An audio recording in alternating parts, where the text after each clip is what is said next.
Guys, ഇന്നത്തെ video നമ്മൾ സംസാരിക്കാൻ പോകുന്നത് കുറച്ച് ഇമ്പോർട്ടൻറ്റ് ക്രിപ്റ്റോ ഹെഡ്ലൈൻസിനെ കുറിച്ചും പിന്നെ ട്രംപിനെ കുറിച്ച്, ട്രംപിന്റെ ഇപ്പോഴത്തെ നിലപാടിനെ കുറിച്ച്.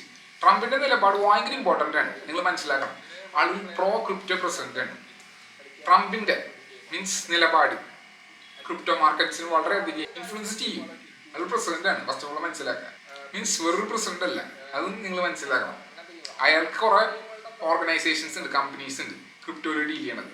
അപ്പൊ ആ കമ്പനികൾക്ക് അനുകൂലിച്ചിട്ടുള്ള എല്ലാ കാര്യങ്ങളും ട്രംപ് ചെയ്യും. ട്രംപ് ഒരു ബിസിനസ്സുകാരനാണ്, പൊളിറ്റീഷ്യൻ അല്ല, നിങ്ങൾ മനസ്സിലാക്കണം. പിന്നെ നമ്മൾ നിലവിലുള്ള ക്രിപ്റ്റോ മാർക്കറ്റ്സിന്റെ സെന്റിമെന്റ്സ് ബിറ്റ്കോയിൻ, കാർഡാനോ, സൊളാനോ, അവരൊക്കെ സെന്റിമെന്റ്സിനെ കുറിച്ച് നമ്മൾ നോക്കും. നമ്മൾ ജസ്റ്റ് ഒന്ന് മനസ്സിലാക്കും, അത്രേ ഉള്ളൂ. നമ്മൾ ചർച്ച ചെയ്യും. ഫസ്റ്റ് നമ്മൾ ക്രിപ്റ്റോ ഹെഡ്ലൈൻസിലേക്ക് നോക്കാം. നമുക്ക് ഇമ്പോർട്ടൻ്റ് ആയിട്ടുള്ള ക്രിപ്റ്റോ ഹെഡ്ലൈൻസ്. CPI ഇൻഡെക്സ്, നിലവിലുള്ള CPI ഇൻഡെക്സ് 2.3% ആണ് ബേസിക്കലി. അതെന്ന് വെച്ചിട്ടുണ്ടെങ്കിൽ ഫെബ്രുവരി 2021 ലോസിലെത്തി CPI ഇൻഡെക്സ്. അതെന്ന് വെച്ചിട്ടുണ്ടെങ്കിൽ ഫെഡറൽ റിസർവിന്റെ റേറ്റ് കട്ട് വരാനുള്ള എല്ലാ സാധ്യതകളും ഉണ്ട്. സാധ്യത വെച്ചിട്ടുണ്ടെങ്കിൽ ഹൈ ലൈക്ലിഹുഡ് ആണ്, നമ്മൾ പ്രതീക്ഷിക്കുന്നുണ്ട് ബേസിക്കലി. ഇത് ട്രംപും പുഷ് ചെയ്യുന്നുണ്ട് റേറ്റ് കട്ട്സിന്, കാരണം വെച്ചാൽ അയാളുടെ കമ്പനികൾക്ക് അനുകൂലിക്കും. ഇത് ട്രംപ് പൊതുവെ ലോ റേറ്റ് കട്ട്സിന് റേറ്റ് കട്ട്സിന് വേണ്ടിയിട്ട് അനുകൂലിക്കുന്ന ആളാണ്. കാരണം വെച്ചാൽ അയാളുടെ ബിസിനസ്സുകൾക്ക് എപ്പോഴും അനുകൂലിക്കുന്ന ഒരു കാര്യമാണ്. കൂടുതൽ കാശ് എക്കോണമിയിലേക്ക് വരുമ്പോൾ ആൾക്കാർ ഹൈ റിസ്ക് ആസറ്റ്സിലേക്ക് കാശ് തള്ളാനില്ല, ഹൈ റിസ്ക് ആസറ്റ്സ് വാങ്ങാൻ, like crypto currency and stocks ഒക്കെ ഹൈ വോളട്ടൈൽ ഹൈ റിസ്ക് ആസറ്റ്സിലേക്ക് പോകാനുള്ള സാധ്യതകളുണ്ട്.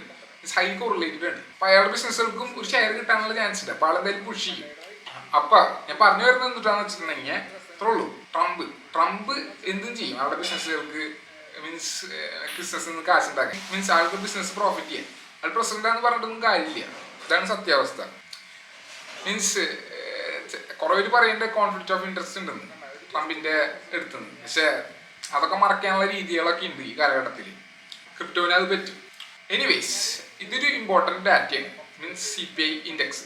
ഇത് കാരണം കൊണ്ട് ഫെഡറൽ റിസർവ് റേറ്റ് കട്ട് ചെയ്യാനുള്ള ചാൻസ് ഉണ്ട്, ഹൈ ലൈക്ലിഹുഡ് ഉണ്ട്. റേറ്റ് കട്ട് ചെയ്ത് കഴിഞ്ഞിട്ടുണ്ടെങ്കിൽ കൂടുതൽ കാശ് എക്കോണമിക്ക് വരും. കാരണം എന്താണെന്ന് വെച്ചിട്ടുണ്ടെങ്കിൽ മണി പ്രിന്റർ ഓണാക്കും. ഇൻട്രസ്റ്റ് റേറ്റ് കുറഞ്ഞു കഴിഞ്ഞിട്ടുണ്ടെങ്കിൽ കൂടുതൽ ആൾക്കാർക്ക്, പ്രൊഡ്യൂസേഴ്സിന്, ബിസിനസ്സുകാർക്കൊക്കെ ഭയങ്കര വില കുറവിന് കാശ് കുറയാൻ പറ്റും അവരുടെ ബിസിനസ്സിന്.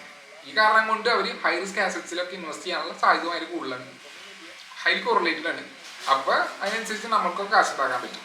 പിന്നെ ട്രംപ് എന്താ ചെയ്യുന്നത് നമ്മൾ പഠിച്ചു കഴിഞ്ഞിട്ടുണ്ടെങ്കിൽ നമുക്ക് അറിയാൻ പറ്റും. നമുക്കും ആ രീതിയിൽ കാശ് നമ്മൾ ഫേവർ ചെയ്യാം.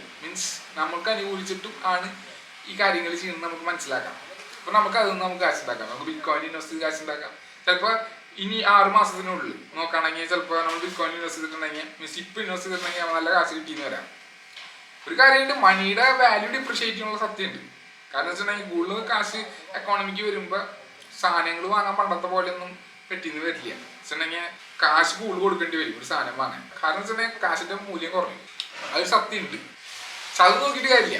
അത് നമ്മൾ നോക്കേണ്ട ആവശ്യമില്ല. നമ്മൾക്ക് എങ്ങനെ അനുകൂലിച്ചിട്ടുള്ള കാര്യമാണ് നമ്മൾ നോക്കേണ്ടത്. നമുക്ക് തന്നെ കൂടുതൽ കാശ് ഉണ്ടാക്കുന്ന മാത്രം നമ്മൾ ചിന്തിച്ചാൽ മതി. മനസ്സിലായേ? അപ്പൊ ഞാൻ പറഞ്ഞു വരുന്നത് വെച്ചിട്ടുണ്ടെങ്കിൽ ഇത്രേ ഉള്ളൂ. ട്രംപ് ഇപ്പോൾ ഒരു പ്രത്യേക കാര്യം ചെയ്യുന്നുണ്ട്. എന്ന് വെച്ചിട്ടുണ്ടെങ്കിൽ അയാളുടെ ബിസിനസ്സിനെ അനുകൂലിച്ചിട്ട് ഒരു പ്രത്യേക കുറച്ച് ഇമ്പോർട്ടൻ്റ് ആയിട്ടുള്ള കുറച്ച് കാര്യങ്ങൾ ചെയ്യുന്നുണ്ട്. എന്ന് വെച്ചിട്ടുണ്ടെങ്കിൽ ആള് 220 സീറ്റ് കൊടുക്കുന്നുണ്ട്. എന്തിനാണെന്നറിയാം? ആളുടെ പ്രസിഡൻഷ്യൽ പവർ പെഗ് ചെയ്തിട്ട്. എന്തിന്? ട്രംപ് കോയിന്റെ മുകളിൽ. ആളെന്താ ചെയ്യുന്ന വെച്ചിട്ടുണ്ടെങ്കിൽ, നിങ്ങൾ എൻ്റെ ട്രംപ് കോയിൻ വാങ്ങും, ഒരു യൂട്ടിലിറ്റി ഇല്ലാത്തൊരു കോയിൻ, ഇത് നിങ്ങൾ വാങ്ങി വെക്കും. അപ്പൊ നിങ്ങളിത് വാങ്ങി കഴിഞ്ഞിട്ടുണ്ടെങ്കിൽ ഈ ട്രംപ് കോയിൻ വാങ്ങി വെച്ചാൽ എന്താ പറ്റുക? നിങ്ങളിപ്പോ ആള് പറയാ വെച്ചിട്ടുണ്ടെങ്കിൽ നിങ്ങൾക്ക് 220 ടോപ്പ് 220 ഹോൾഡർ ആയിട്ടുണ്ടെങ്കിൽ നിങ്ങൾക്ക് പ്രത്യേകത പവേഴ്സ് നിങ്ങൾക്ക് കിട്ടും. പവേഴ്സ് എന്ന് വെച്ചിട്ടുണ്ടെങ്കിൽ ഞാൻ പ്രസിഡൻഷ്യൽ പവർ നിങ്ങൾക്ക് തരാണ്. പൂർണ്ണമായൊന്നും ആൾ കൊടുക്കുന്നില്ല, അതിന്റെ പവർ ആൾ അവൈലബിൾ ആക്കി കൊടുക്കാണ്. അപ്പൊ പല കാര്യങ്ങളും സഹായിച്ച് എടുക്കാൻ പറ്റും അവർക്ക്. ഈ ട്രംപ് കോയിൻ വാങ്ങിയിരിക്കുന്ന ആൾക്കാർക്ക്, ടോപ്പ് ഹോൾഡേഴ്സിന്. മനസ്സിലായി? അങ്ങനെയാണ് വില പേശുന്നത്. അപ്പൊ ഈ ആൾക്കാരൊക്കെ വലിയ രീതിയിൽ ഈ ന്യൂസ് പറഞ്ഞതിന് ശേഷം ഫോളോയിങ് വീക്സിൽ അപ്പൊ തന്നെ $1.3 മില്യൺ അങ്ങോട്ടാണ് ചെയിൻ അനാലിസിസ് അങ്ങനെ പറയുന്നത് കാശ് പോയി. ട്രംപിന്റെ അനോണിമസ് വാലിറ്റി പോയിന്റ് എന്നാ പറയുന്നത്. ഇതാണ് നമ്മൾ മനസ്സിലാക്കേണ്ട കാര്യം. പണ്ടൊക്കെ എന്ന് വെച്ചിട്ടുണ്ടെങ്കിൽ കുറച്ച് ബുദ്ധിമുട്ടായിരുന്നു കാശ് ലോണ്ടർ ചെയ്യാനൊക്കെ. ഈ കാലഘട്ടത്തിൽ ക്രിപ്റ്റോ ഉള്ള കാരണം അനോണിമസ് ആയിട്ടൊക്കെ കാശ് മാറ്റാനുള്ള സംവിധാനങ്ങളൊക്കെ ഉണ്ട് ഇപ്പോൾ. അപ്പൊ ട്രംപിനെ പൂർണ്ണമായിട്ട് നമുക്ക് അക്യൂസ് ചെയ്യാനൊന്നും പറ്റില്ല. ആള് പ്രസിഡന്റിന്റെ പവേഴ്സ് മിസ്യൂസ് ചെയ്യാൻ പറ്റില്ല, അത് പറയാൻ പറ്റില്ല. ഏറ്റവും തമാശ എന്ന് വെച്ചിട്ടുണ്ടെങ്കിൽ 220 സീറ്റ് കിട്ടിയിട്ടുണ്ടെങ്കിൽ ട്രംപിന്റെ ഒപ്പം ഇരിക്കാൻ പറ്റും എന്നല്ല പറയുന്നത്. ട്രംപിന്റെ കുറെ ആനുകൂല്യങ്ങൾ കിട്ടും. പ്രസിഡന്റിന്റെ പവേഴ്സ് അവൈലബിൾ ആക്കി വെക്കുകയാണുള്ളത് ബേസിക്കലി. മീൻസ് ആൾ കുറേ കാര്യങ്ങൾ സഹായിച്ചു തരാം വാങ്ങി വെച്ചിട്ടുണ്ടെങ്കിൽ. പക്ഷെ ടോപ്പ് 20 ലെവലിലൊക്കെ എത്താണെങ്കിൽ ആളുടെ ഒപ്പം ടൂർ പോകാം, ഫേസ് ടൈം ഉണ്ടാവും, മീൻസ് അയാളോടൊപ്പം നേരിട്ട് സംസാരിക്കാം, അതൊക്കെ ചെയ്യാൻ പറ്റും. വെറുതെ ചുമ്മാ മീൻസ് അയാൾക്ക് കാശുണ്ടാക്കാൻ പറ്റുന്ന രീതിയിൽ ആൾ നോക്കുന്നുണ്ട്. മീൻസ് ആളുടെ കമ്പനി ഉണ്ട്, ആളുടെ മകൻ നടത്തുന്നത് വേൾഡ് ലിബർട്ടി ഫിനാൻഷ്യൽസ് എന്നുള്ള പേര് കമ്പനിയുടെ. ഇത് വെച്ചിട്ടുണ്ടെങ്കിൽ സൗദി ഗവൺമെന്റ് സൗദിയിലത്തെ കുറച്ച് എലീറ്റ് ആയിട്ടൊക്കെ അവർ പാർട്ട്ണർഷിപ്പ് വെച്ചിട്ടുണ്ടെങ്കിൽ $1.3 ബില്യൺ കൂടെയാണ് അവരുടെ ഫണ്ടിൽ മാനേജ് ചെയ്യാന്ന് പറഞ്ഞിട്ട് ഈ ഡീല് അവർ ഉറപ്പിച്ചേക്കുന്നത് വേൾഡ് ലിബർട്ടി ഫിനാൻഷ്യൽസ്. ട്രംപ് ആ കാര്യങ്ങളൊക്കെ ചെയ്തു, അവരൊക്കെ ട്രംപ് ഡീൽ ഉറപ്പിച്ചു. ട്രംപിന്റെ മകനാണ് ചെയ്തത്. പക്ഷെ എന്തായാലും ശരി, നമ്മൾ മനസ്സിലാക്കണം ഇത് ഇമ്പോർട്ടൻ്റ് ആയിട്ടുള്ള ഒരു ന്യൂസാണ്. കാരണം വെച്ചാൽ ട്രംപ് പല കാര്യങ്ങളും ചെയ്യാണ് ആളുടെ ബിസിനസ്സുകളെ എൻറിച്ച് ചെയ്യാൻ. മീൻസ് ബിസിനസ്സിനല്ല, അയാളുടെ ഫാമിലിനെ എൻറിച്ച് ചെയ്യാൻ. അയാൾ ഫാമിലി മാൻ ആണെന്ന് തോന്നുന്നുണ്ട്. ഫാമിലി മാനല്ല, അടിസ്ഥാനപരമായി അയാളുടെ ഇൻഡിവിജ്വൽ കാര്യങ്ങളായിരിക്കും ഇമ്പോർട്ടൻസ് കൊടുക്കുക. പിന്നെ അയാൾ ഫാമിലിയിലും ഭയങ്കര വിശ്വാസമുള്ള ഒരു വ്യക്തിയാണെന്ന് ഞാൻ മനസ്സിലാക്കിയേക്കണം. മനസ്സിലായി എന്നിപ്പോൾ വിശ്വസിക്കാം, നമുക്കറിയില്ല. പക്ഷെ എന്നാലും ആൾ ഫാമിലി എൻറിച്ച് ചെയ്യേണ്ടതാണ്. അപ്പോൾ ട്രംപ് ഇപ്പൊ മീം കോയിൻസ് ഉപയോഗിച്ച്, യൂട്ടിലിറ്റിയില്ലാത്ത മീം കോയിൻസ് ഉപയോഗിച്ചിട്ട് മീൻസ് വാലുവേഷൻ ആൾ പ്രസിഡൻഷ്യൽ പവേഴ്സ്, അത് നിങ്ങൾ മനസ്സിലാക്കണം. അതൊരു ഇമ്പോർട്ടൻറ്റ് പോയിന്റ് ആണ്. പിന്നെ വരുന്ന ന്യൂസ് എന്ന് വെച്ചിട്ടുണ്ടെങ്കിൽ ബിറ്റ്ഗെറ്റ് എന്ന് പറഞ്ഞ വാലറ്റ് ഉണ്ട്. ഈ വാലറ്റ് എന്താ ചെയ്യാന്ന് വെച്ചിട്ടുണ്ടെങ്കിൽ, പ്രത്യേകിച്ച് സാധാരണ വാലറ്റ് നമുക്ക് ഈ വാലറ്റ് ഉപയോഗിച്ചിട്ട് ട്രാൻസാക്ഷൻ നടത്താം. പക്ഷെ ഇതിന്റെ പ്രത്യേകത വെച്ചിട്ടുണ്ടെങ്കിൽ ഇപ്പോൾ ഒരു അപ്ഡേറ്റ് വന്നിട്ടുണ്ട്. അതിൽ വെച്ചിട്ടുണ്ടെങ്കിൽ ഷോപ്പായിട്ടില്ല, മീൻസ് നിങ്ങൾക്ക് ഷോപ്പായിട്ട് ഉപയോഗിക്കുക, സ്റ്റോർ ഉണ്ട്, അതിൽ നിങ്ങൾക്ക് ഡയറക്റ്റ് ആയിട്ട് ഡിജിറ്റൽ ആയിട്ടുള്ള കുറച്ച് സാധനങ്ങൾ വാങ്ങാൻ പറ്റും, മീൻസ് ക്രിപ്റ്റോ ഉപയോഗിച്ചിട്ട്. അപ്പൊ ഒരു യൂട്ടിലിറ്റി വന്നു എന്നാണ് അർത്ഥം. എന്ന് വെച്ചിട്ടുണ്ടെങ്കിൽ ക്രിപ്റ്റോ ഉപയോഗിച്ചിട്ട് കുറെ കാര്യങ്ങൾ ചെയ്യാൻ പറ്റും എന്നാണ് പറയുന്നത്. അതൊരു മെയിൻ സ്ട്രീം അഡോപ്ഷന്റെ ഒരു സൈനാന്ന് മാത്രം. ഇപ്പോഴും ക്രിപ്റ്റോയില് ഭൂരിഭാഗ സംഭവങ്ങൾ മീൻസ് ഭൂരിഭാഗ ആക്ടിവിറ്റീസ് സ്പെക്കുലേഷൻ ബേസ്ഡ് ആണ്. ആൾക്കാർ ഇതിനെ പോകണമെന്ന് വെച്ചിട്ടുണ്ടെങ്കിൽ കൂടുതൽ കാശ് ഉണ്ടാക്കാനാണ്. മീൻസ് ഒരു നല്ല ക്രിപ്റ്റോ പ്രൊജക്ട് എന്ന് പറയുമ്പോൾ നമ്മൾ ചിന്തിക്കേണ്ട കാര്യം എന്താണെന്ന് വെച്ചിട്ടുണ്ടെങ്കിൽ, അത് ഒരു വ്യക്തിക്ക് യൂട്ടിലിറ്റി കൊടുക്കണ്ടോന്ന്, സർവീസ് കൊടുക്കണ്ടോന്നാണ് നമ്മൾ ചിന്തിക്കേണ്ടത്. അല്ല, അതങ്ങനെയല്ല ഭൂരിഭാഗ മാർക്കറ്റും വർക്ക് ചെയ്യണത്. മനസ്സിലായി? പിന്നെ ക്രിപ്റ്റോ ഇപ്പൊ ലോക്കലും അല്ല, യുണൈറ്റഡ് സ്റ്റേറ്റ്സിൽ മാത്രം അങ്ങനെയല്ല, ഗ്ലോബലാണ്. അപ്പൊ എവിടെ എന്ത് സംഭവിച്ചാലും ക്രിപ്റ്റോനെ ബാധിക്കുമ്പോൾ മനസ്സിലായോ? എന്ന് വെച്ചിട്ടുണ്ടെങ്കിൽ അത് നമ്മൾ മനസ്സിലാക്കണം. ബേസിക്കലി എല്ലാ കാര്യങ്ങളുടെ എവല്യൂഷൻ നമ്മൾ മനസ്സിലാക്കി കഴിഞ്ഞാൽ അറിയാം. മീൻസ് എല്ലാ കാര്യങ്ങളല്ല, ഒരുവിധ കാര്യങ്ങളൊക്കെ ഉണ്ട്. പണ്ടൊക്കെ ഒരു ലൊക്കാലിറ്റിയിൽ ഓടി കിടന്ന കാര്യമായിരുന്നു. ബേസിക്കലി ഒരു സംഭവമായിരിക്കും, ഒരു ലൊക്കാലിറ്റിയിൽ ചുറ്റി പാടി നടക്കുന്ന ഒരു സാധനമായിരിക്കും ബേസിക്കലി. പണ്ടെന്ന് വെച്ചിട്ടുണ്ടെങ്കിൽ നിങ്ങൾ ആലോചിച്ച് നോക്കിയ ഇപ്പൊ സ്പൈസസ് ഒക്കെ ഉണ്ട്. ഇപ്പൊ കേരളത്തിലായിരുന്നു കുറച്ച് സ്പൈസ് ഒക്കെ കിട്ടുന്ന ഇതൊക്കെ. പക്ഷെ ഇപ്പൊ അങ്ങനെയല്ല, ഇപ്പൊ ഗൗട്ടമാലയില് കിട്ടും, അങ്ങനെയൊക്കെ ഇല്ലേ. മീൻസ് ഒരു കാലഘട്ടത്തിൽ ഒരു ഭാഗത്ത് മാത്രമായിരുന്നു, പിന്നെ അത് പല സ്ഥലത്തേക്ക് എത്തി അതിന്റെ ഇനീഷ്യൽ സ്ഥലത്ത് നിന്ന്. ഇപ്പൊ ക്രിപ്റ്റോ എന്ന് വെച്ചിട്ടുണ്ടെങ്കിൽ കുറച്ച് മെയിൻ സ്ട്രീം ആണ്. കുറച്ച് മെയിൻ സ്ട്രീം അല്ല, മെയിൻ സ്ട്രീം ആയിട്ടില്ല ഇപ്പോഴും. പലർക്കും അറിയില്ല, പലർക്കും ഇത് ഉപയോഗിക്കണം കൂടി ഇല്ല ബിറ്റ്കോയിൻ അല്ലെങ്കിൽ ക്രിപ്റ്റോ കറൻസി ഒന്നും. അത് ഭയങ്കര ഇമ്പോർട്ടന്റ് പോയിന്റ് ആണ്. പിന്നെ നമ്മളെ വേറെ ന്യൂസ് എന്ന് വെച്ചിട്ടുണ്ടെങ്കിൽ തായ്ലാന്റ് അവരുടെ ഗവൺമെന്റ് ബാക്ക് ചെയ്തിട്ടുള്ള ടോക്കൺ ഇറക്കുന്നുണ്ട്. ഇത്ര 150 മില്യൺ ആണ് ആ ടോക്കൺ ഇഷ്യൂ ചെയ്തേക്കുന്നത്. ആ ഇഷ്യൂ എന്ന് വെച്ചിട്ടുണ്ടെങ്കിൽ ഹയർ ഈൽഡ്സ് ക്രിയേറ്റ് ചെയ്യാനില്ല, ജനറേറ്റ് ചെയ്യാന്നൊക്കെയാണ് അവർ പറയുന്നത്. മീൻസ് ഈ ടോക്കൺ ഉപയോഗിച്ചിട്ട് എത്ര കണ്ട് വർക്കാവും നമുക്കറിയില്ല, നമുക്ക് കണ്ടറിയാം. മീൻസ് എന്നാണ് അവരുടെ ഇനീഷ്യേറ്റീവ് ഗവൺമെന്റ്. എന്ന് വെച്ചിട്ടുണ്ടെങ്കിൽ ക്രിപ്റ്റോ വീണ്ടും ഉപയോഗപ്രദമാവുണ്ടെന്നാണ് അർത്ഥം. മീൻസ് യൂട്ടിലിറ്റി വന്നുകൊണ്ടിരിക്കുകയാണ്. മനസ്സിലായി? അവർ ജനങ്ങൾക്കാണല്ലോ അവൈലബിൾ ആക്കി വെക്കണത് ഇത്. അപ്പൊ ജനങ്ങൾക്കോ ബിസിനസ്സുകൾക്കോ മീൻസ് എന്തായാലും ശരി, അതെന്ന് വെച്ചിട്ടുണ്ടെങ്കിൽ യൂട്ടിലിറ്റി വരുന്നതാണ് അർത്ഥം. പക്ഷെ തായ്ലാൻഡിൽ ഇപ്പൊ എന്ത് സംഭവിച്ചിട്ട് നമുക്ക് എന്താണെന്നുള്ളൊരു ചോദ്യം നമ്മളിത് അറിഞ്ഞിരിക്കണം എന്ന് മാത്രമേ ഉള്ളൂ. ചിലപ്പോൾ നമുക്ക് ഗുണകരമായിട്ടുള്ള കാര്യമായിരിക്കാം. കാരണം വെച്ചാൽ നമ്മൾ ചിലപ്പോൾ തായ്ലാൻഡിൽ പോകുമ്പോഴാണ് ക്ലിക്ക് ആവുക. മീൻസ് ഇതൊരു ഉപകാരപ്രദമായ കാര്യമായിരുന്നില്ല, നമുക്കറിയില്ലേ ഒരു ആശയം എങ്ങനെയാന്നില്ലേ. മീൻസ് എവിടെ ഉപകാരപ്രദമാവുന്നു. നമ്മള് പണ്ട് പഠിക്കുന്ന പോലെ, മീൻസ് പണ്ട് നമ്മൾ കുറെ കാര്യങ്ങൾ പഠിക്കുന്നുണ്ട്. ഇത് പഠിച്ചു സയന്റിഫിക് ആയിട്ടുള്ള കുറെ കാര്യങ്ങൾ പഠിച്ചു. നമ്മൾ ചെയ്യാൻ അതിന്റെ ഉപകാരം ഉണ്ടായിരുന്നില്ല. പക്ഷെ പിന്നീട് ഒരു കാലഘട്ടത്തിൽ ഒരു സ്ഥലത്ത് വന്ന് വീഴുമ്പോ അപ്പോഴുള്ള ക്ലിക്കാവുക വെച്ചിട്ടുണ്ടെങ്കിൽ ഇത് ഭയങ്കര ഇമ്പോർട്ടൻ്റ് ആയിട്ടുള്ള കാര്യം, ഇവിടെ ഉപയോഗിക്കാൻ പറ്റിയിരുന്നല്ലോ എന്ന്. പക്ഷെ നമ്മൾ ആ സാധനം ആ സമയത്ത് നോക്കിയില്ലെങ്കിൽ നമ്മൾക്ക് ആ സമയത്ത് അത് വർക്കാവുന്നില്ല. മീൻസ് ആ ഐഡിയ ഇല്ലെങ്കിൽ നമുക്ക് ചിലപ്പോ കുറച്ച് ബുദ്ധിമുട്ടായിരിക്കും ആ സിനാരി നാവിഗേറ്റ് ചെയ്യാൻ മീൻസ് എൻവയോൺമെന്റില്. എന്തായാലും ശരി, തായ്ലാൻഡ് ഇപ്പോൾ നല്ല രീതിയിൽ ക്രിപ്റ്റോ ഇന്റഗ്രേറ്റ് ചെയ്യാൻ നോക്കുന്നുണ്ട് അവർ സിസ്റ്റത്തിലേക്ക്. പിന്നെ genius act means stable coin act നിരോധിക്കാൻ കാരണം വെച്ചിട്ടുണ്ടെങ്കിൽ ട്രംപിന്റെ ബിസിനസ്സുകൾക്ക് അനുകൂലിച്ചിട്ട് ആണ് ആ ആക്ടിൽ ആ ഒരു ആക്ട് കൊണ്ടുവരുന്നതാണ് പറയുന്നത്. അത് സെനറ്റ് തന്നെ ഇപ്പൊ 48-47 അങ്ങോട്ടാണ് വോട്ട് പോയി. എത്ര 60 വോട്ട് എത്രയോ വോട്ടിന് അത് ഓഫാണ് ബേസിക്കലി. അതുകൊണ്ട് അത് പോയില്ല, മീൻസ് പാസ്സായില്ല, അത് പോയി സ്റ്റേബിൾ കോയിൻ ആക്ട് ഇപ്പൊ തൽക്കാലത്തേക്ക് എന്ന് വെച്ചാൽ പൂർണ്ണമായിട്ട് പോയിട്ടൊന്നുമില്ല, ഇനി വരൂ, മനസ്സിലായ. പക്ഷെ അടിപൊളിയാണ് ബേസിക്കലി എന്ന് വെച്ചിട്ടുണ്ടെങ്കിൽ നമ്മൾ കാര്യം മനസ്സിലാക്കണം. കാര്യം വെച്ചിട്ടുണ്ടെങ്കിൽ നമ്മൾ മനസ്സിലാക്കേണ്ട കാര്യം എന്താണെന്ന് വെച്ചിട്ടുണ്ടെങ്കിൽ ഇതെന്താ പ്രശ്നം എന്ന് വെച്ചിട്ടുണ്ടെങ്കിൽ സ്റ്റേബിൾ കോയിൻ ആക്ട് എന്ന് വെച്ചിട്ടുണ്ടെങ്കിൽ ഈ കുറച്ച് ആൾക്കാർക്ക് മീൻസ് കുറച്ച് ഫിൻടെക് ഗ്രൂപ്പുകൾക്ക് സ്റ്റേബിൾ കോയിൻസ് ഹോൾഡ് ചെയ്ത് വെക്കാൻ പറ്റും. മീൻസ് വലിയ വലിയ കമ്പനികൾ പോയിട്ട് സ്റ്റേബിൾ കോയിൻസ് മീൻസ് പെഗ് ഡോളറിനായിട്ട് പെഗ് ചെയ്തിട്ട് അവർ ഇഷ്യൂ ചെയ്യാൻ തുടങ്ങും. ബേസിക്കലി സെൻട്രലൈസേഷൻ റിസ്ക് ഉണ്ടാവും, പിന്നെ കുറച്ച് കൂട്ടം ആൾക്കാർക്ക് അനുകൂലിച്ചിട്ടായിരിക്കും അത്. അത് അങ്ങനെയല്ല, മീൻസ് അതിന് കുറച്ച് ന്യൂവാൻസുകൾ ഉണ്ട് ആഡ് ചെയ്യാൻ. പക്ഷെ ആ ന്യൂവാൻസ് ഇല്ലെങ്കിൽ, ആ ന്യൂവാൻസ് ഇല്ല എന്നാണ് പറയുന്നത്, ഡീറ്റെയിൽസ് ഇല്ലാത്തത് കൊണ്ടാണ് ഇത് നിഷേധിക്കപ്പെട്ടത്. എലിസബത്ത് വേറെന്നൊക്കെ ഉണ്ട്, സോഷ്യലിസ്റ്റ് എന്നൊക്കെ പറഞ്ഞ പെണ്ണില്ലേ, ആ പെണ്ണൊക്കെ ഇതിന്റെ കൂട്ടുണ്ടെന്നാണ് പറയുന്നത്. ബേസിക്കലി നിഷേധിക്കുക. എന്തായാലും ശരി, അത് പോയി, മീൻസ് അതിന് വരും, തിരിച്ചു വരും.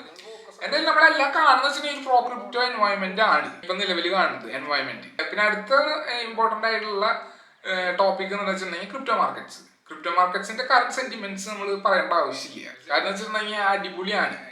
കാരണം വെച്ചിട്ടുണ്ടെങ്കിൽ ആലോചിച്ചു, ഇപ്പൊ ചൈന US താരിഫ് മീൻസ് സസ്പെൻഷനിലേക്ക് വരാണ്. ഒരു ഡീല് അവർ ഉറപ്പിക്കാൻ, എന്ത് ഡീലാന്ന് നമുക്കറിയില്ല, പക്ഷെ എന്നാലും അവർ ഉറപ്പിക്കുകയാണ്. ബേസിക്കലി റിലാക്സ് ചെയ്യണം പരമാവധി രീതിയിലൊക്കെ. എന്തായാലും ശരി വെച്ചിട്ടുണ്ടെങ്കിൽ ഇപ്പൊ ബിറ്റ് കോയിൻ $105K നിൽക്കുന്നത്. അതുപോലെ ആൾ കോയിൻസും 74% ഇപ്പൊ ഫിയർ ആൻഡ് ഗ്രീഡ് ഇൻഡെക്സിൽ നിൽക്കുന്നത്. അതൊരു നല്ല ന്യൂസാണ്. എന്നെ സംബന്ധിച്ചത് ഒരു നല്ല ന്യൂസാണ്. ഒരു ആൾ സീസൺ വരാനുള്ള എല്ലാതരം സാധ്യതകളും നമ്മൾ കാണുന്നുണ്ട് ഇപ്പൊ ഉണ്ട്. ഇനി എന്തെങ്കിലുമൊക്കെ മൈനർ ആയിട്ടുള്ള കുറെ പ്രശ്നങ്ങളില്ലേ, മീൻസ് ബാഡ് ന്യൂസ് എന്ന് വെച്ചിട്ടുണ്ടെങ്കിൽ നമ്മൾക്ക് അനുകൂലിക്കാത്ത വരെ ന്യൂസ് വന്നാൽ വീണ്ടും ബിറ്റ് കോയിനിൽ കയറാനുള്ള ചാൻസ് ഉണ്ട്. Means accumulation, bit coin accumulation കൂടാനുള്ള ചാൻസ് ഉണ്ട്. ആൾ കോയിൻ വീണ്ടും ഡൗൺ ആവാൻ. പക്ഷെ എന്തായാലും ശരി, നമ്മൾ ഇപ്പൊ കാണുന്നുണ്ട് ആൾ കോയിൻ ഡോമിനൻസിൽ തിരിച്ചു വരുന്നത്. ഇപ്പൊ എന്ന് പറഞ്ഞൊരു കോയിൻ ഉണ്ട്, എന്ന് പറഞ്ഞ പ്രൊജക്ട്, അതൊക്കെ 17% കയറിയ 24 റേഞ്ചില്. പിന്നെ പൈക്കോയിൻ ഇത്ര 3 ഇരട്ടി 4 ഇരട്ടി കൂടെ കയറിയ. അത് ഭയങ്കര വലിയ അച്ചീവ്മെന്റ് ആണ് ഞാൻ മനസ്സിലാക്കിയത്. എന്ന് വെച്ചിട്ടുണ്ടെങ്കിൽ പയ്യൊക്കെ ശരിക്കും ആദ്യകാലത്ത് നമ്മുടെ MLM എന്നൊക്കെ വിജയിച്ച സാധനമാണ്. ഇപ്പൊ ഒരു നല്ല രീതിയിൽ കയറുന്നുണ്ട് 4 ഇരട്ടിയൊക്കെ. ഇപ്പൊ $1.8 പൈ നിൽക്കുന്നത്. വെറുതെ മിന്റിയത് ആൾക്കാർക്ക് എത്ര കാശേരി ഉണ്ടാവില്ല, അതുണ്ടാവും. അത് ഞാൻ പറഞ്ഞിട്ടുണ്ട് ഈ വീഡിയോയിൽ. പക്ഷെ ഞാൻ പറഞ്ഞു വെച്ചിട്ടുണ്ടെങ്കിൽ ഇനിയാണ് യഥാർത്ഥ കളി എന്ന് വെച്ചാൽ യഥാർത്ഥ കാലഘട്ടം തന്നെയാണ് വരുന്നത്. എന്താ കാരണം വെച്ചിട്ടുണ്ടെങ്കിൽ നിങ്ങൾ ആലോചിച്ച് നോക്ക്, ഒരു 1-2 വർഷത്തിനുള്ളിൽ ഒരു ഇതെല്ലാ പ്രൊജക്ടുകളും മെയിൻ സ്ട്രീം ആയി. ഒരു ഇതല്ലല്ലോ അവരൊക്കെ മരിച്ചു പോന്നാലും മീൻസ് ഇല്ലാണ്ടാവും. പക്ഷെ കുറെയൊക്കെ ഇപ്പൊ കുറെ പ്രോഫിറ്റബിൾ ആയിട്ടുള്ള പ്രൊജക്ട്സുകൾ ഉണ്ട്. നല്ല രീതിയിൽ ബിസിനസ് ചെയ്യേണ്ടവർ, മീൻസ് ഓഫ് ലൈനിൽ നല്ല രീതിയിൽ ബിസിനസ് ചെയ്യുന്നുണ്ട്. പ്രൊജക്ട് നന്നായിട്ട് പോകുന്നുണ്ട്. നിങ്ങൾ അറിയില്ലെന്ന് മാത്രം. നിങ്ങൾ ക്രിപ്റ്റോ കറൻസി ഇൻവെസ്റ്റ് ചെയ്യുമ്പോൾ നിങ്ങൾ ഷെയർ ഇൻവെസ്റ്റ് ചെയ്യുന്ന പോലെയാണ് ചില ക്രിപ്റ്റോ കറൻസി പ്രൊജക്ട്സിൽ. അപ്പൊ നിങ്ങൾ ഇൻവെസ്റ്റ് ചെയ്യുമ്പോൾ നിങ്ങൾക്ക് കുറെ പെർക്സുകൾ ഉണ്ട്, റിവാർഡ്സ് കിട്ടും, കുറെ ഇൻസെന്റീവ്സ് കിട്ടും. ഓരോ പ്രൊജക്ട് അനുസരിച്ചിരിക്കുന്നത്. പക്ഷേ നമ്മൾ മനസ്സിലാക്കണം എന്ന് വെച്ചിട്ടുണ്ടെങ്കിൽ എന്നാലും പല പ്രൊജക്റ്റുകളും ഇല്ലാണ്ടാവും. പക്ഷേ ഈ പ്രൊജക്റ്റുകളൊക്കെ നല്ല രീതിയിൽ റവന്യൂ ഇപ്പൊ ജനറേറ്റ് ചെയ്യണമെങ്കിൽ എങ്ങനെ പോയാലും ഒരു 2-3 വർഷത്തിനുള്ളിൽ അത് വലിയ രീതിയിൽ സക്സസ് ആവും. മീൻസ് ഇപ്പൊ നല്ല രീതിയിൽ പ്രോഫിറ്റ് ഉണ്ടാക്കുകയാണെങ്കിൽ ഈ കാലഘട്ടത്തിൽ 2025 നമ്മളൊരു കാര്യം മനസ്സിലാക്കണം. 2026 ടൈം ഫ്രെയിം കടന്നു കഴിഞ്ഞിട്ടുണ്ടെങ്കിൽ ഒന്നും ഉണ്ടാവില്ല. എത്ര വലിയ പ്രൊജക്റ്റാന്ന് പറഞ്ഞാലും എത്ര കാലം എടുത്തു എന്ന് പറഞ്ഞാലും കാര്യമില്ല, അത് ചത്തുപോയ കഴിഞ്ഞു ബേസിക്കലി. അതുകൊണ്ട് മനസ്സിലാക്കണം 2025-26 അതാണ് മെയിൻ സ്ട്രീം അഡോപ്ഷനും ഭയങ്കര കത്തലി ഉള്ള കാലഘട്ടം. അതിനുള്ളിൽ നമ്മൾ കയറി കൂടിയാൽ നമ്മളുടെ ജീവിതം സെറ്റായി എന്ന് വെച്ചിട്ടുണ്ടെങ്കിൽ നമ്മൾക്ക് ബേസിക്കലി റിട്ടയർഡായി എന്ന് പറയാം. കാരണം വെച്ചിട്ടുണ്ടെങ്കിൽ നമ്മൾ അത്യാവശ്യം അധികം കാശൊക്കെ ഉണ്ടാവും. എങ്ങനെ പോയി ഇൻവെസ്റ്റ് ചെയ്തിട്ടുണ്ടെങ്കിൽ അത്യാവശ്യം അധികം കാശൊക്കെ ഉണ്ടാവും വെറുതെ ഇരിക്കാനൊക്കെ. മീൻസ് നമുക്ക് വേറെ ഇൻവെസ്റ്റ്മെന്റിലേക്ക് കാശിനെ വർക്ക് ചെയ്യുന്ന രീതിയിൽ എത്തുന്ന ഒരു അവസ്ഥയായിരിക്കും. അങ്ങനെ ഉറപ്പായിരുന്നു അത്യാവശ്യത്തിന്. പക്ഷെ നമ്മൾ മനസ്സിലാക്കണം, ഇപ്പൊ പ്രോഫിറ്റ് ഒന്നും ജനറേറ്റ് ചെയ്യുന്ന മീൻ കോയിൻസ് ഒക്കെ ഉണ്ട്, കുറെ സാധനങ്ങളൊക്കെ നല്ല കമ്മ്യൂണിറ്റി ഒക്കെ ഉണ്ടെന്ന് പറഞ്ഞിട്ട് കാര്യമില്ല. അവർ കുറച്ച് കഴിഞ്ഞിട്ട് പിരിയും, അത്ര ഉള്ളത്. ഷീബ, ഡോജി കോയിൻ ഒക്കെ ഇല്ലേ, ഡോജി കോയിന്റെ കാര്യം നോക്കണ്ടേ, ഇലോൺ മസ്ക് തന്നെ അതിന്ന് പിൻവലിച്ചു. ബേസിക്കലി ആള് പറഞ്ഞു കഴിഞ്ഞിട്ടുണ്ട്, അവർക്ക് ട്വീറ്റ് ഉണ്ട് ആളുടെ, നിങ്ങൾ എടുത്തു നോക്കിയാൽ മനസ്സിലാക്കാം. ആള് പറഞ്ഞു ഞങ്ങൾ ഡോജി കോയിനായിട്ട് ഒരു ബന്ധമില്ല, മീൻസ് യാതൊരു ബന്ധമില്ല എന്ന് വെച്ചിട്ടുണ്ടെങ്കിൽ അപ്പൊ തന്നെ തീർന്നു അതിന്റെ ബന്ധം. ബേസിക്കലി ഇലോൺ മസ്ക് ആണ് അതിന്റെ അംബാസിഡർ. ആള് പോയോടെ കഴിഞ്ഞു എന്റെ കഥ. കാശുണ്ടാക്കണ ഒരു കാശുണ്ടാക്കി. പക്ഷെ നമ്മൾ എപ്പോഴും കാൽക്കുലേറ്റഡ് ആയിട്ടുള്ള കാശുണ്ടാക്കുന്ന ആൾക്കാരാണ്, നല്ല പ്രൊജക്ടിന്റെ മുകളിൽ കാശുണ്ടാക്കുന്ന ആൾക്കാരാണ്, നല്ല പ്രൊഡക്റ്റ് ഉള്ള ഒരു കമ്പനിയുടെ മുകളിലായിരിക്കും നമ്മൾ കാശുണ്ടാക്കുക, അല്ലെങ്കിൽ ക്രിപ്റ്റോ പേഴ്സിന്റെ മുകളിലായിരിക്കും കാശുണ്ടാക്കുക. അതുകൊണ്ട് മനസ്സിലാക്കാം നമ്മൾ അതൊന്നും ഒരു മാറ്റില്ല. ഇപ്പൊ ഞാനിപ്പോ 4-5 വർഷമായി, 3 വർഷമായി തുടങ്ങി, ഞാൻ ടോട്ടൽ 7-8 വർഷമായി. പക്ഷെ ആ കാലാവധിയിൽ ഞാൻ പറയാന്ന് വെച്ചിട്ടുണ്ടെങ്കിൽ ഞാൻ എപ്പോഴും സെയിം തന്നെയാണ് ഈ കാര്യത്തിൽ. എൻ്റെ രീതികളും എൻ്റെ ഇൻവെസ്റ്റ്മെന്റ്സ് ആയാലും സെയിം ആണ്. അപ്പോൾ പേഷ്യൻസ് ആയിട്ടിരിക്കുക, പിന്നെ ഇൻവെസ്റ്റ് ചെയ്യുക, മിണ്ടാണ്ടിരിക്കുക, ബേസിക്കലി അതന്നെ. എന്തായാലും ശരി, ഇപ്പോൾ ക്രിപ്റ്റോ മാർക്കറ്റ്സിന്റെ സെന്റിമെന്റ്സ് അടിപൊളിയാണ്. ഡൊണാൾഡ് ട്രംപിന്റെ ആക്ഷൻസ് നമുക്ക് അനുകൂലിച്ചിട്ടാണ് വർക്ക് ചെയ്യണമെന്ന് നമ്മൾ മനസ്സിലാക്കണം. മീൻസ് കുറെ പേർക്ക് ഉടായിപ്പാണ്, മീൻസ് കുറെ പേർക്കൊന്നും അനുകൂലിച്ചിട്ടൊന്നല്ല ഉണ്ടാക്കണത്, അത് വേറെ കാര്യം. ഗിഫ്റ്റിംഗ് ഉണ്ട്, പക്ഷെ നമ്മൾ മനസ്സിലാക്കണം ഗിഫ്റ്റിംഗ് നമുക്ക് എത്ര നേട്ടം ഉണ്ടെന്നുള്ളൊരു ചോദ്യമുണ്ട്. മനസ്സിലായോ? എന്തായാലും എനിക്ക് ഈ വീഡിയോയിൽ ഇത്ര പറയാനുള്ളൂ. ബേസിക്കലി ഇതാണ് കുറച്ച് ഇമ്പോർട്ടൻ്റ് ആയിട്ടുള്ള ഹെഡ്ലൈൻസിൽ എനിക്ക് ഈ വീഡിയോയിൽ പറയാം. ഞാൻ അടുത്ത വീഡിയോ പറഞ്ഞാൽ thank you, have A nice day.